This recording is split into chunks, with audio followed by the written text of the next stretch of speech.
Recuerden que estamos todavía en el grupo de procesos de monitoreo y control. Vamos a conocer los procesos que nos hacen falta. Comenzamos con monitorear los riesgos. Este proceso consiste en monitorear la implementación de las respuestas a los riesgos, además de rastrear los riesgos que ya habíamos identificado y evaluar la efectividad del proceso del riesgo.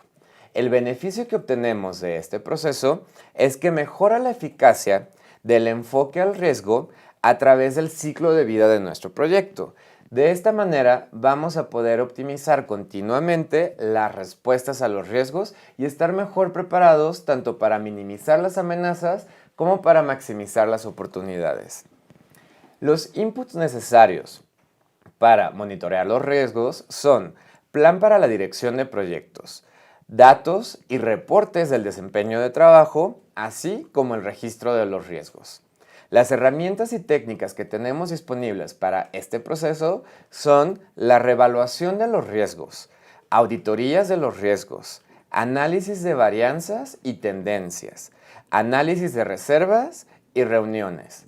Las salidas que van a resultar de este proceso van a ser la solicitud de los cambios aprobados de acuerdo a las acciones que vamos a tomar para poder minimizar las amenazas o maximizar las oportunidades, la información del desempeño del trabajo y la actualización al plan para la dirección del proyecto, así como las actualizaciones a los documentos del proyecto.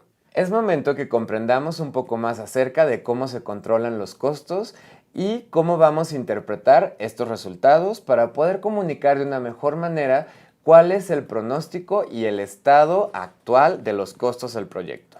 Este proceso consiste en monitorear el estado del proyecto con el fin de actualizar el proyecto y la línea base del costo de nuestro proyecto. Recuerden que la línea base se conforma por las estimaciones de los costos de las actividades y las estimaciones de costos de los paquetes de trabajo, además de la reserva de contingencia de cada una de ellas. Eso es como se conforma la línea base de los costos del proyecto.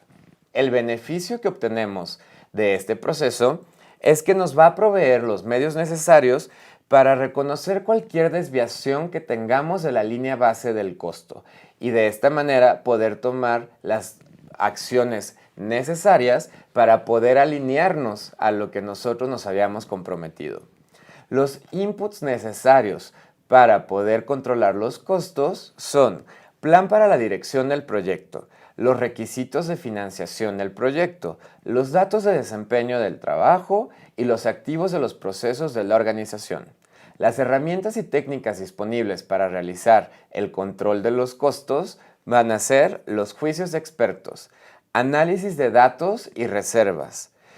Hay unas fórmulas que se llaman para completar el índice de desempeño del trabajo por completar y además los sistemas de información para la dirección del proyecto. Los outputs que van a surgir de este proceso son la solicitud de cambios y los pronósticos de los costos, información del desempeño del trabajo y las actualizaciones de los documentos del proyecto y del plan para la dirección del proyecto.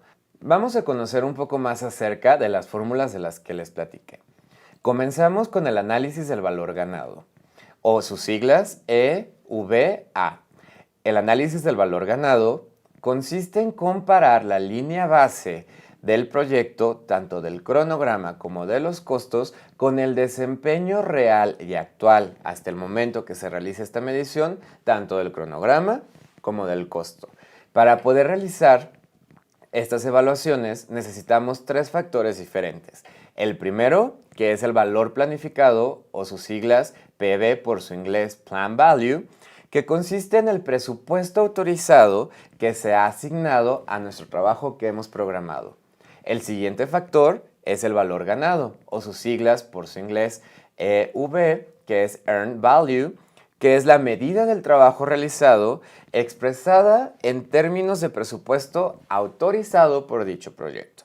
Y el último factor que tenemos disponible es el costo real o sus siglas por el inglés AC, Actual Cost, que es el costo incurrido por el trabajo que hemos llevado a cabo hasta el momento. Las fórmulas para realizar el análisis de la variación son dos diferentes. Podemos obtener la variación de los costos, que es CB. En esta necesitamos el valor ganado menos el valor real o el costo real. La otra, que son las variaciones del cronograma, que es conocido como SB por Schedule Variances, es el valor ganado hasta el momento menos el valor planificado. Es importante que nos aprendamos las fórmulas que vamos a ver a continuación para el examen, pero más allá de aprenderlas es comprender y saber sus resultados, cómo se interpretan. En el caso de los costos, si tenemos un resultado positivo, quiere decir que estamos por debajo del presupuesto y que vamos por buen camino. Pero si en la variación de los costos tenemos un resultado negativo, quiere decir que estamos por encima del presupuesto y tenemos que tomar acciones correctivas para poder alinearnos a la línea base de los costos. En el caso del cronograma o de las variaciones de tiempo, si tenemos un resultado positivo, quiere decir que vamos bien en tiempo y que estamos adelantados de acuerdo al cronograma. Pero si tenemos un resultado negativo, quiere decir que estamos por debajo del cronograma y que estamos atrasados. Entonces hay que realizar cambios para poder hacer esto. Las fórmulas para los índices de desempeño son las siguientes. Tenemos dos tipos de índices, tanto el desempeño del costo como el desempeño del cronograma. La primera, que es el índice del desempeño del cronograma o SPI, vamos a necesitar el valor ganado hasta el momento, dividirlo entre el valor planificado.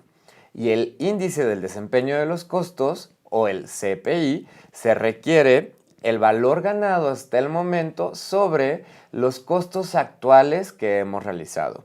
Si se dan cuenta, la única diferencia que tenemos entre las fórmulas del índice de desempeño y la variación de los costos es que en la variación de los costos estamos restando y en las del índice estamos dividiendo. Sé que este slide está muy cargada, pero es necesario que comprendamos un poco más acerca de cómo se realiza el pronóstico para saber cómo vamos a terminar o cerrar nuestro proyecto en base a los costos.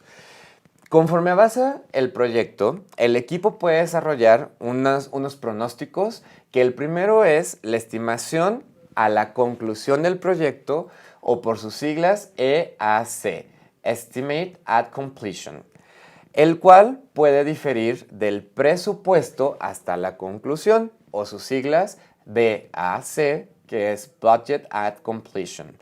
Esto sobre la base de desempeño del proyecto. Las EAC se basan normalmente en los costos reales que hemos tenido hasta el momento que estamos realizando la comparación del desempeño. Pero también podemos hacer la estimación al cierre o a la conclusión, que es ETC, Estimate to Complete, para saber cuánto es lo que nos hace falta para poder completar nuestro trabajo del proyecto. Las fórmulas que tenemos para poder calcular el EAC son tres diferentes.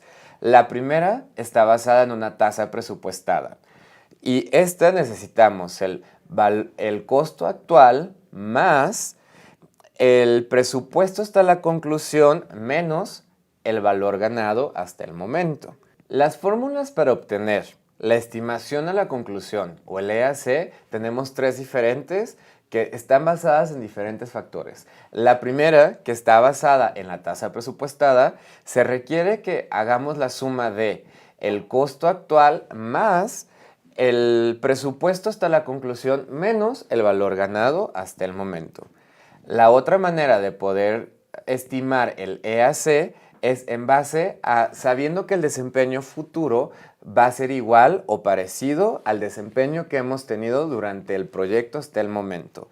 Para este solamente se requiere que dividamos el presupuesto hasta la conclusión entre el índice de desempeño de los costos del proyecto.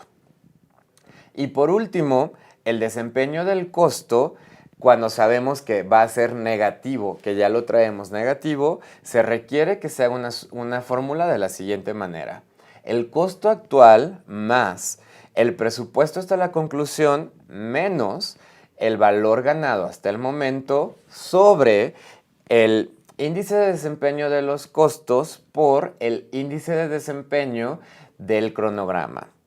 Ahora bien, conozcamos cuáles son las fórmulas por las que podemos obtener la estimación hasta la conclusión, que son 4 diferentes y también dependen de varios factores. La primera, si sabemos que el trabajo va a continuar como era planeado, tan fácil como hacer la resta de la estimación a la conclusión menos el valor actual. Así de fácil. El trabajo, si no va a ser como lo hemos planeado, lo podemos sacar de la siguiente manera. Solamente se reestima y es lo único que se tiene que hacer. Si vamos a tener varianzas de costos futuras que van a ser similares a las varianzas que tuvimos durante el pasado, se necesita que hagamos la siguiente fórmula. El presupuesto hasta la conclusión menos el valor ganado sobre el índice de desempeño de los costos. Y si las varianzas futuras van a ser diferentes a las varianzas que hemos tenido hasta el momento, se requiere que hagamos la siguiente división. El presupuesto hasta la conclusión menos el valor ganado hasta el momento. Y así de fácil y sencillo es como podemos sacar y estimar tanto el ETC como el EAC. Y por último, tenemos que conocer también los índices de desempeño del trabajo por completar o por sus siglas en inglés TCPI. Este es la medida del desempeño del costo que debemos alcanzar con los recursos restantes hasta el final con tal de cumplir los objetivos de nuestro proyecto. Hay dos maneras diferentes de poder sacar el TCPI. La primera, que es basada en el presupuesto hasta la conclusión, que es hacer la siguiente división. El presupuesto hasta la conclusión menos el valor ganado sobre el presupuesto hasta la conclusión menos el costo actual. Y el otro, si nuestro objetivo es cumplir con el EAC, se obtiene de la siguiente manera. El presupuesto hasta la conclusión menos el valor ganado sobre la estimación hasta la conclusión menos el costo actual. De esta manera concluimos con las fórmulas que todos nosotros que estamos viendo este curso debemos de aprendernos y además saber interpretar para poder responder mejor al examen de la certificación.